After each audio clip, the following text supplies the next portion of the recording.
ஆண்டவருடைய ஆவி என்மேல் உள்ளது, ஏனெனில் அவர் எனக்கு அருள் பொழிவு செய்துள்ளார். ஏழைகளுக்கு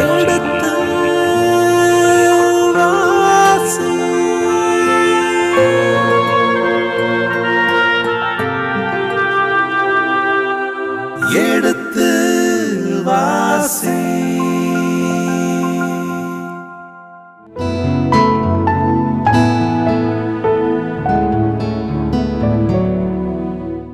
இனி இதயங்களே எடுத்து வாசி நிகழ்ச்சியில் சாமுவேலின் முதல் புத்தகத்துடனான விவிலிய விளக்கங்களுக்கு செவிமடுத்துக் கொண்டிருக்கின்றோம். கடந்த பகுதியின் தொடர்ச்சியை இன்று தொடங்குவோம். வாருங்கள் நிகழ்ச்சிகள் செல்வோம். உங்கள் சார்பாக தந்தை அவர்களுக்கு வணக்கம் சொல்லி நிகழ்ச்சியை தொடங்குவோம். வணக்கம் தந்தை அவர்களே.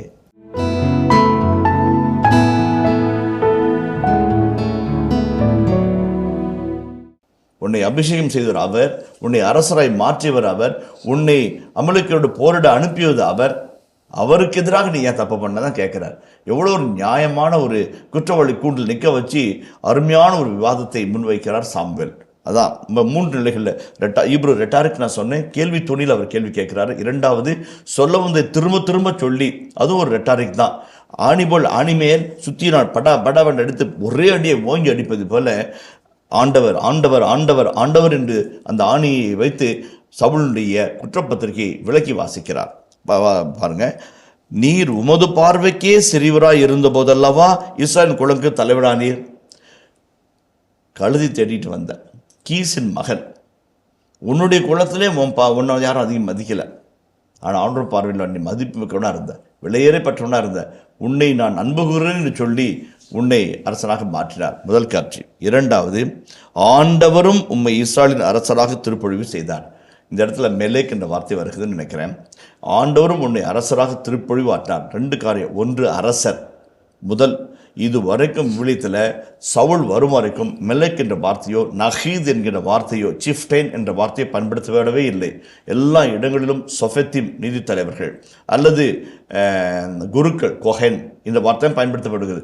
முதன்முறையாக அரசர் என்கின்ற தொனியிலே மெலேக் என்ற வார்த்தையோ நஹீத் என்ற வார்த்தையோ சவுலுக்கு தான் கொடுக்கப்பட்டிருக்கிறது. கழுதை தேடி வந்தவனை சரித்திர நாயகனாக மாற்றியது இறைவன். ஒரு கழுதை வைத்து காப்பாற்ற முடியாதவனை மக்களை காப்பாற்ற வைக்க முடியும் என்று நிரூபித்தவர் இறைவன். ஆனால் அவர் வழியில் சென்றிருந்தால் இதைவிட வல்ல செயல்களை செய்திருப்பார். ஆண்டவர் செய்த மகத்தான காரியங்களை மறந்துவிட்டு ஆண்டவர் மேல் நன்றியில்லாத தன்மையும் பிரமாணிக்கமான தன்மையும் வெளிக்காட்டியதனால் இப்பொழுது குற்றவாளியிலே கைதியாய் நிற்கிறார். பதிலில்லாத கேள்விகளுக்கு திக்கி திணறிக்கொண்டு விடை சொல்ல முடியாமல் மௌனம் காக்கிறார். அதான் அந்த கேள்வி. அந்த ஆண்டவர் உனக்கு இஸ்ரவேல் அரசாக திருப்பொழிவு செய்தார். அவர் உமக்கு வழிகாட்டி. ரொம்ப அழகுங்க. அந்த வழிகாட்டி கைடுன்னு வார்த்தை வருது. வழிகாட்டினா அந்த ஆண்டு சொன்னதுன்னு சொல்லியிருக்கலாம். வழிகாட்டி என்ன வழிகாட்டினா ஒரு ஸ்கெட்ச் போட்டு இதில் நீ போப்பான்றாரு. அமலேக்கியர்கிட்ட போகிற, அவனை அழித்து ஒழிக்கிற ஆடுகள் மாடுகள் ஒட்டகங்கள் கழுதைகள் பாலகர்கள் பிள்ளைகள் ஆண்கள் பெண்கள் அனைத்தையும் ஒரு ஸ்கெட்ச் ஃபுல்லாக போட்டார். நீ செய்ய வேண்டியதெல்லாம் just go into that, fit into the shoes of God. அதான் சாவுலுக்கு கொடுக்கப்பட்ட ஆணை. அதான் சொல்கிறார், வழிகாட்டி நீ சென்று அந்த பாவிகளான, நீ இரக்கம் காட்டுவதும் அழிக்காமல் விட்டதும் யார்? கடவுளுக்கு எதிரான எதிரிகள். இப்போ கடவுளுடைய எதிரி உனக்கு நண்பனாக இருந்தா நீ யார்? நீ கடவுளுக்கு எதிரி தானே. அதுதான் சாமுவேல் வந்து சொல்லாமல் சொல்கிறார். அந்த பாவிகளான அமலேக்கியரை அழித்து விட்டு வா, இறுதி வரை போரிட்டு அவர்களை ஒழித்து விடு. அழித்து விட்டு வா, ஒழித்து விட்டு வா. ஹெரெம் எக்ஸ்டெர்மினேஷன், டோட்டல் எக்ஸ்டெர்மினேஷன், டோட்டல் டிஸ்ட்ரக்ஷன். அதுதான் வந்து ஹெரமுடைய வார்த்தை. அழித்து விடு, ஒழித்து விடு, இறுதி வரை போராடு. அதுதான் கடவுளுடைய கட்டளை. என்ன செஞ்சாரு? அப்படி இருக்க நீ ஏன் ஆண்டவரின் குரலுக்கு செவி கொடுக்கவில்லை? கொள்ளை பொருள் மீது பாய்ந்து ஆண்டவரின் பார்வையில் தீயதெனப்பட்டதை செய்தேன். செம வொக்காபுலரிங்க. எபிரேய மொழியில் வந்து இது பார்த்தோம்னாக்க அப்படியே மெய்மறந்து நிற்போம். என்ன சொல்கிறாரு? ஆண்டுடைய குரலுக்கு செவி கொடுக்கல இல்லைங்களா? கொள்ளை பொருள் மீது பாய்ந்து, கொள்ளை பொருளை வந்து நீ எடுத்துக்கலாம்னு நினைக்கல, பாய்ந்து அப்படியே கபக்கு லபக்குன்னு அல்றாம பாருங்க. அதுதான் பாய்ந்து. அந்த வார்த்தையை பயன்படுத்த பாருங்க. அந்த வார்த்தையை அந்த இப்ரேய நயத்துக்கே உரிய வார்த்தை. கொள்ளை பொருள் பாய்ந்து அப்படி பேராசை பிடிச்சி கண்ணாத்திரம் பிடிச்சி அப்படியே அள்ளிட்டு இருப்பாங்க. அம்மா சொல்லுவாங்க, டேய் உன் கண்ணும் ஒருத்தோட பெருசாக இருக்கக்கூடாதா அப்படிம்பாங்க. Your eye should not be this bigger than your stomach. என்ன சாப்பிடுமோ அதை மட்டும் எடும்பாங்க. இவன் கண்ணாத்திரம் பிடிச்சவன், பொருளாத்திரம் பிடிச்சவன், பதவியாசை பிடிச்சவன் அப்படியே கொள்ளை பொருள் மீது பாய்ந்து. ஒரு சட்டம் இருக்குது, கொள்ளை பொருளை பங்கிட்டு கொடுக்க வேண்டும். பங்கிட்டு கொடுக்க வேண்டும். ஆனால் பாய்ந்து ஆண்டவரின் பார்வையில் தீதனப்பட்டாய். உன் பார்வையில் அது கொள்ளைப்பொருள், உன் பார்வையில் பூட்டி லாபம், உன் பார்வையில் அது வரவு, ஆண்டவரின் பார்வையில் அது தீயது.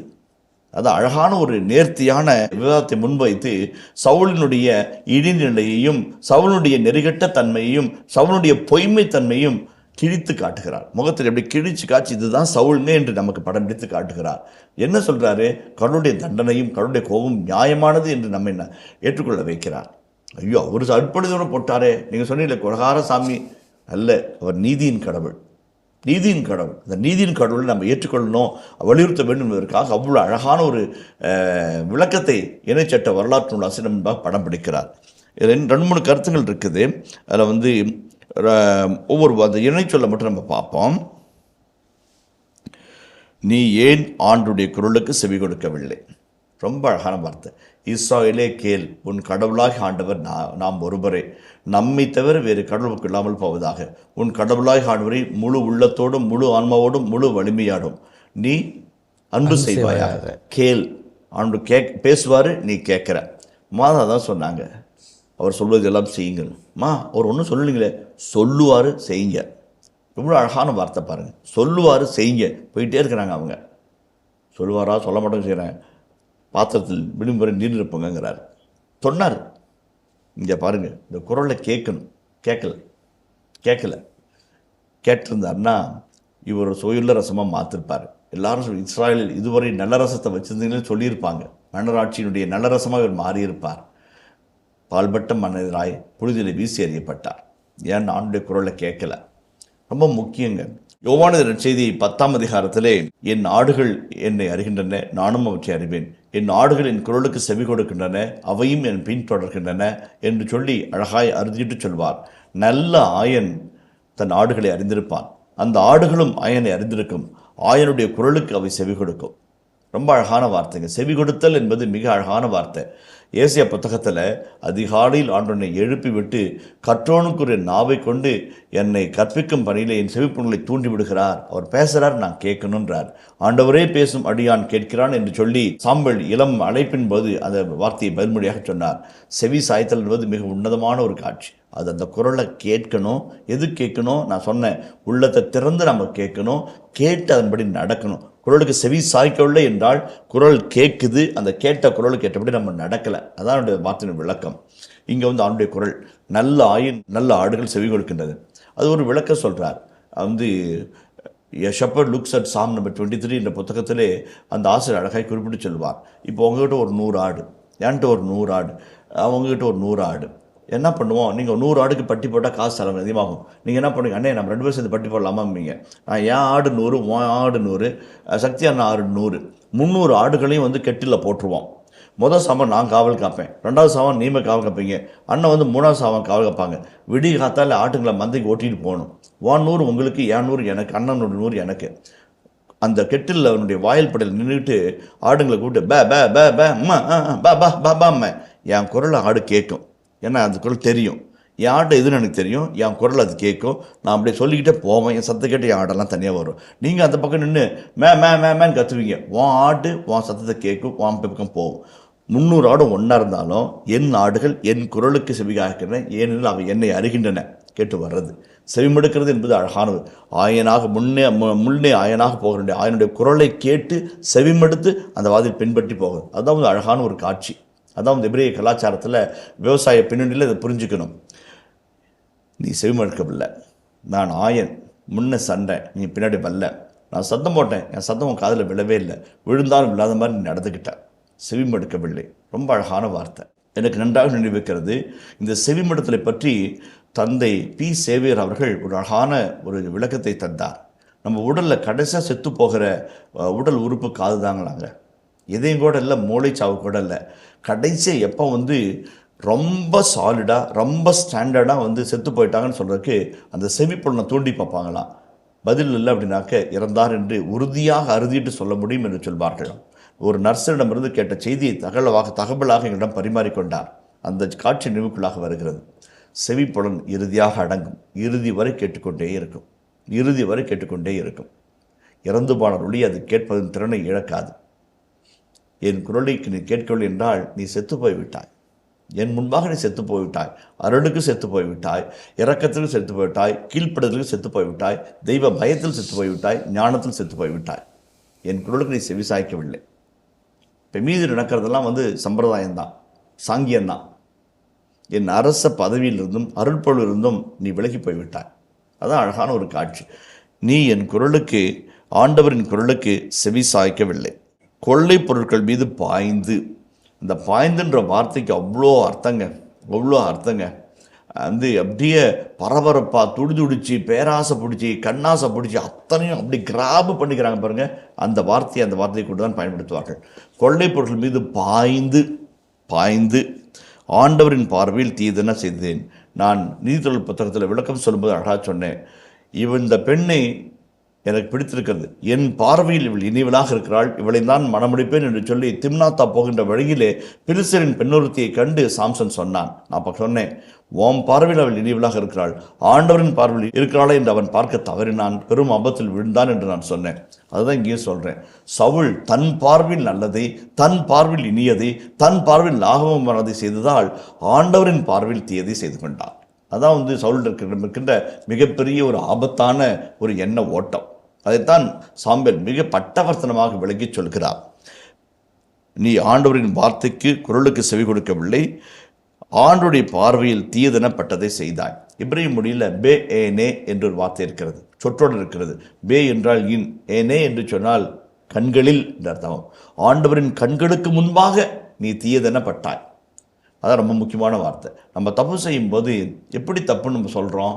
ஓம் பார்வைக்கு அடுத்தவன் பார்வைக்கு தப்பாக தெரியலாம். நான் செய்கிறது உங்கள் பார்வைக்கு தப்பாக இருக்கலாம், ஆனால் என் பார்வைக்கு நல்லதாக இருக்கலாம். இப்போ எப்படி முடிவு பண்ணுறது? அவர் பார்வைக்கு எப்படின்னு யோசிச்சு பார்த்தோம்னாக்க எது தப்புன்னு புரிஞ்சுக்கும். உன் பார்வையில் தப்பா, என் பார்வையில் தப்பாக இருக்கிறது, அவர் பார்வையில் தப்பாக இருந்துச்சுன்னா தப்பாக தான் இருக்கும். அதான் ரொம்ப அழகான ஒரு விவிலிய வாக்குறுதி. ஆண்டவரின் பார்வையில் தீயதெனப்பட்டது. அப்போ அதுக்கு ஒரு விளக்கம் சொல்றார் சவுல். அதை வாசிப்போம். 20ஆம் வசனம். அதற்கு சவுல் சாமுவேலை நோக்கி, ஆண்டவரின் குரலுக்கு நான் செவி கொடுத்தேன், அவர் காட்டிய வழியிலும் சென்றேன். அமலோக்கியரின் மன்னன் ஆகாகை கொண்டு வந்தேன், ஆனால் அமலோக்கியரை அழித்து விட்டேன். ஆனால் வீரர்கள் கடவுளாகிய ஆண்டவருக்கு கில்காலில் பலி செலுத்த தடை செய்யப்பட்ட கொள்ளை பொருளினின்று சிறந்த ஆடுகளையும் மாடுகளையும் கொண்டு வந்தனர் என்றார்.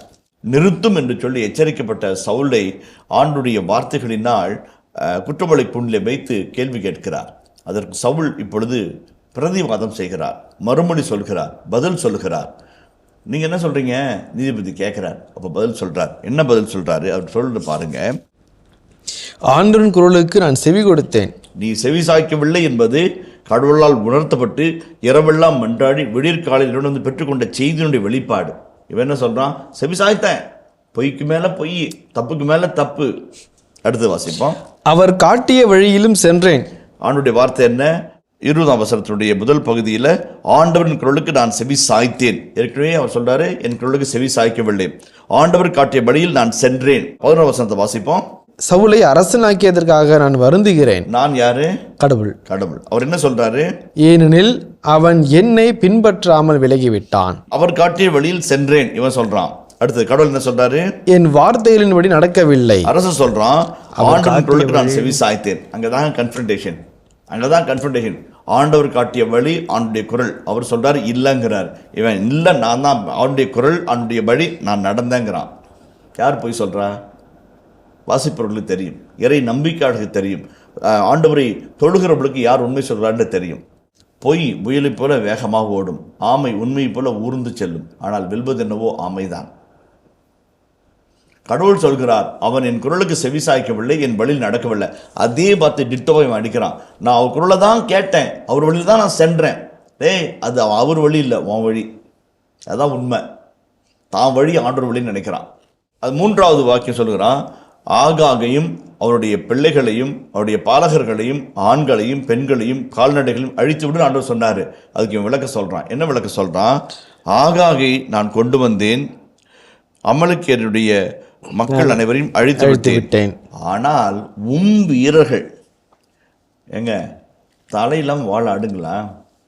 இவர் சொல்கிறாரு, நான் ஒன்றும் சொல்லலைங்க, என் வீரர்கள் வீரர்கள் உம் கடவுளாகிய ஆண்டவருக்கு பழி செலுத்துவதற்காக வார்த்தை சொல்ற பாருங்க, தடை செய்யப்பட்ட அந்த கொள்ளையிட பொருள் எதையும் கடவுள் ஒப்புக் கொடுக்குறான்னு இணைச்சட்ட நூல்லையும் தோராவிலும் சொல்லப்பட்டிருக்கிறது.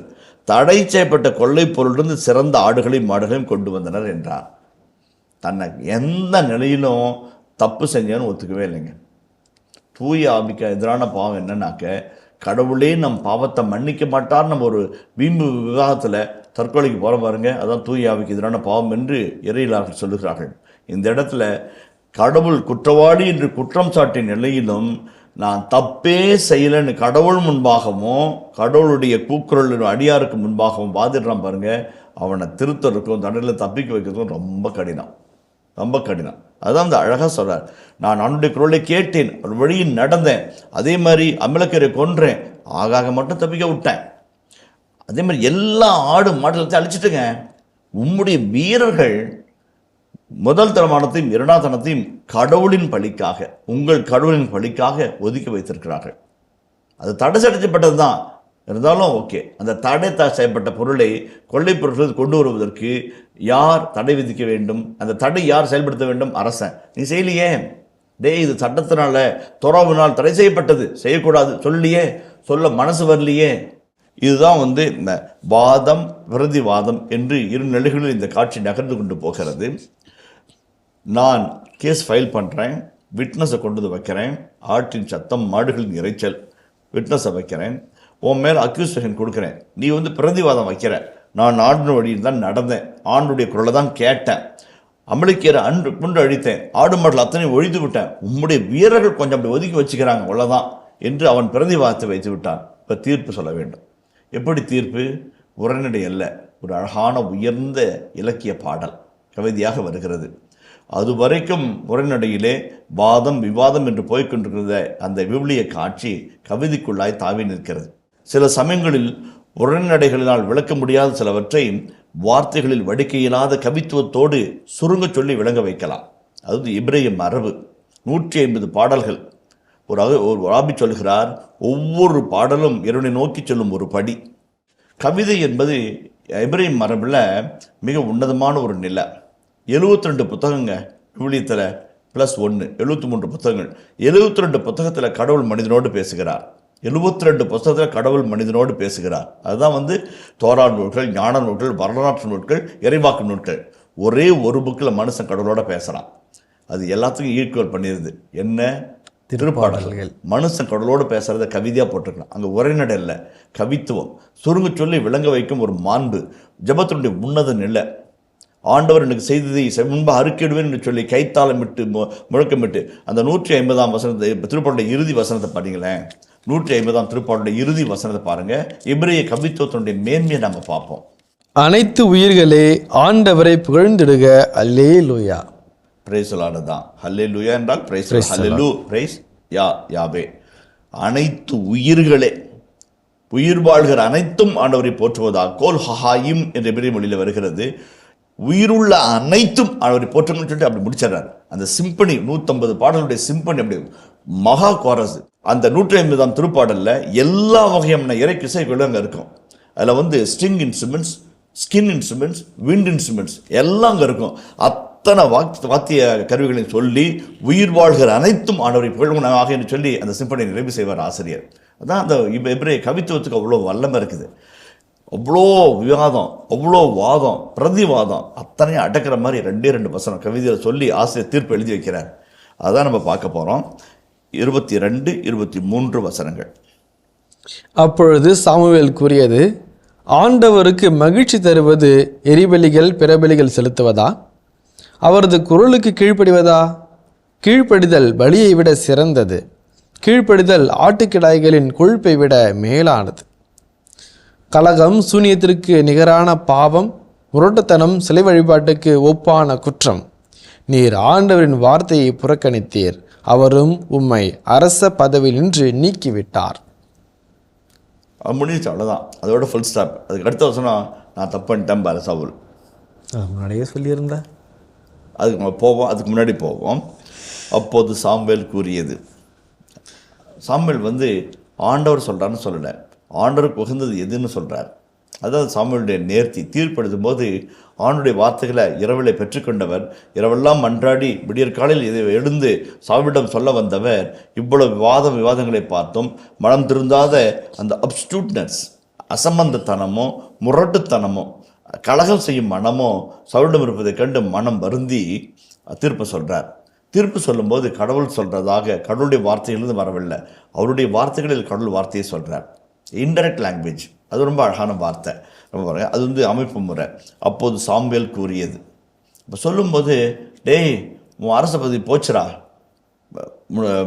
டென்ட்டு கூடாரம் ஆண்டவர் காலி பண்ணுறாரா, அப்படி சொல்லலை. அது ஒரு அழகாக நேர்த்தியாக சொல்கிறார். அங்கே ஒரு ஒழுக்கவியல் இருக்குது, அங்கே ஒரு வாழ்வியல் இருக்குது, அங்கே ஒரு இறையியல் இருக்குது, அங்கே ஒரு அரசாட்சி தத்துவத்தினுடைய மணிமகுடமான வார்த்தைகள் இருக்குது. இந்த 4ஐயும் நம்ம கண்டுபிடிச்சோம் அப்படின்னாக்க இந்த பகுதியை நம்ம இந்த 15ஆம் அதிகாரத்தினுடைய மைய பொருளை இறுக்கமாக கற்றுக்கொண்டதை போல ஆகும். உலக புகழ்பெற்ற ஜோசப் லெகின்சாஃப் என்கின்ற விவிலிய வல்லுநர் சொல்லும்போது சொல்வார், 180க்கும் மேற்பட்ட அதிகாரங்களை கொண்டிருக்கிற ஐநூலின் ஒட்டுமொத்த சாராம்சத்தை ஒற்றை வரியில் சாமுவேலுடைய இறைவாக்கு சொல்லுகிறது என்று சொல்வார். அது என்ன? ஆண்டவருக்கு மகிழ்ச்சி தருவது எரிபலிகள் பிறபலிகள் செலுத்துவதா, அவரது குரலுக்கு கீழ்ப்படிவதா? கீழ்ப்படிதல் பலியை விட சிறந்தது. அந்த ஒற்றை வசனம், கீழ்ப்படிதல் பலியை விட சிறந்தது. அந்த ஒரு வசனத்தில் ஒட்டுமொத்த தோராவும் அடங்கியிருக்குதுன்னு சொல்கிறார். சோராவனுடைய எசன்ஸ் அந்த ஒரு வசனத்தில் இருக்குதுன்னு ஜோசப் லெகின்சாஃப் ஆசிரியர் குறிப்பிட்டு சொல்கிறார். கீழ்ப்படிதல் பலியை விட சிறந்தது. எத்தனை பலி இருக்குது தெரியுங்களா? எண்ணி பார்த்தோம்னாக்க தகனப்பள்ளி, எரிப்பள்ளி, நன்றிப்பள்ளி, உணவுப்பள்ளி, நிர்மப்பள்ளி, பரிகாரப்பள்ளி, அப்படி அடுக்கடுக்கு அக்கு வேற போயிட்டே இருக்கும். அவ்வளவு பலிகளை விட சிறந்த பலி கீழ்ப்படிதல்னு சொல்கிறார். அதான் இந்த இரு வசனங்களும் மிக அழகான வசனம். இந்த இரு வசனங்களிலும் காண்கின்ற ஒரு அழகான சிம்ஹா என்பது மகிழ்ச்சி. சிம்ஹா ஆண்டவருக்கு மகிழ்ச்சி. பிலிப்பியர் 4:4 ஆண்டவரில் மகிழ்ச்சி சொல்லுவாங்க. இந்த பகுதி ஆண்டவருக்கு மகிழ்ச்சி. மலாக்கி 10 சொல்லுவாங்க, ஆண்டவரில் மகிழ்ந்திருப்பது உமது வலிமையாக இருக்கட்டும்னு சொல்லுவார்.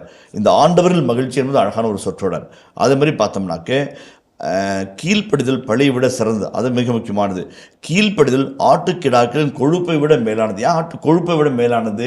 அதுக்கு விளக்க சொல்கிறேன். கலகம் சூனியத்திற்கு நிகரான பாவம். அந்த கலகம் என்பது மெரி, அது ரிபெல்லியன், அது சூனியத்திற்கு நிகரான பாவம். சூனியம் தடை சட்டப்பட்ட ஒன்று, சிலை பலிபட்டுக்கு ஒப்பானது. பிற தெய்வங்களை நம் தெய்வங்களுக்கு மேலாக உயர்த்தி வைப்பது, நம் தெய்வங்களை தட்டி விட்டு அந்த தெய்வத்தை வைத்து அதனிடம் குறிகேட்பது, அதுக்கு ஈடானது கலகம். அதுக்கு அடுத்த வசனம் பாருங்க, முரட்டுத்தனம் அருமையான வார்த்தை. அதனுடைய இப்ரேய சொல் மிக வல்லமையான வார்த்தை. முரட்டுத்தனம் சிலை வழிபாட்டுக்கு ஒப்பானது. முரட்டுத்தனத்தினால, ஒரு குண்டுத்தனமான முரட்டுத்தனத்தினால சவுல் தொடர்ந்து தவறு செய்கிறார். ஆண்டவர் குரலை கேட்காம இருக்கிறாரு, ஆண்டுடைய வழிகளில் நடக்காம இருக்கிறாரு, பொய் மேலே பொய்ய சொல்கிறாரு, தான் செஞ்சதெல்லாம் சரிங்கிறாரு, தான் செஞ்சது தான் கடவுளுடைய திட்டம்னு சொல்கிறார். முரட்டுத்தனம், அந்த முரட்டுத்தனம் விளக்கி சொல்கிறேன் நான். அதுபோல் கடைசியாக ஆண்டுடைய வார்த்தையை புறக்கணித்தீர், ஆகவே உங்களுடைய அரச பாதையிலிருந்து நீ நீக்கிவிட்டீர். Every action has an equal and opposite reaction. வீட்டுடைய தத்துவம் வாழ்க்கைக்கும் அதுதான், இறையலுக்கும் அதுதான். நீ தொடர்ந்து கீழ்ப்படியாமல் இருந்ததனால் ஆண்டவர் உன்னுடைய அரசு பதவியில் தூக்கி எறிந்து விட்டார். தீர்ப்பை சொல்லி அந்த கவிதை நிறைவு பெறுகிறது. 2 வசனம், நறுக்கு தெரித்தால் போல 8 வரிகள், 2 கோப்லெட் என்று சொல்வார்கள். அப்படி அதில் ஒட்டுமொத்த இறையியல், ஒட்டுமொத்த வாழ்வியல், ஒட்டுமொத்த ஒழுக்கவியல், ஒட்டுமொத்த தலைமைத்துவ பண்பினுடைய நிகர் தன்மையை ஆசிரியர் உரசி பார்க்கிறார். அந்த பகுதிகளாக நம்ம கடந்து போவோம். இனிய இதயங்களே, எடுத்து வாசி நிகழ்ச்சியில் சாமுவேலின் முதல் புத்தகத்துடனான விவிலிய இறை வசனங்களுக்கு செவிமடுத்துக் கொண்டிருக்கின்றோம். இதன் தொடர்ச்சியை மீண்டும் அடுத்த பகுதியில் பார்ப்போம். அதுவரை இணைந்திருங்கள். இயேசுவுக்கே புகழ், இயேசுவுக்கே நன்றி, மரியே வாழ்க. அந்த சாமியிடமிருந்து வருகின்ற ஊற்றுக்கண்ணாய் பொங்கி வருகின்ற ஊற்று நீரை போல வற்றாமல் குறையாமல் நிறைவாக சுவையாக வருகிற மகிழ்ச்சியை பற்றிதான் விவிலியம் அழகாய் சொல்கிறது. நீர் ஆண்டவரின் வார்த்தையை புறக்கணித்தீர், அவரும் உண்மை பதவியிட்டு நீக்கிவிட்டார். Tit for tat. நீ அதை பண்ண, நான் இதை பண்ணேன், உடன்படிக்கை முறிந்தது.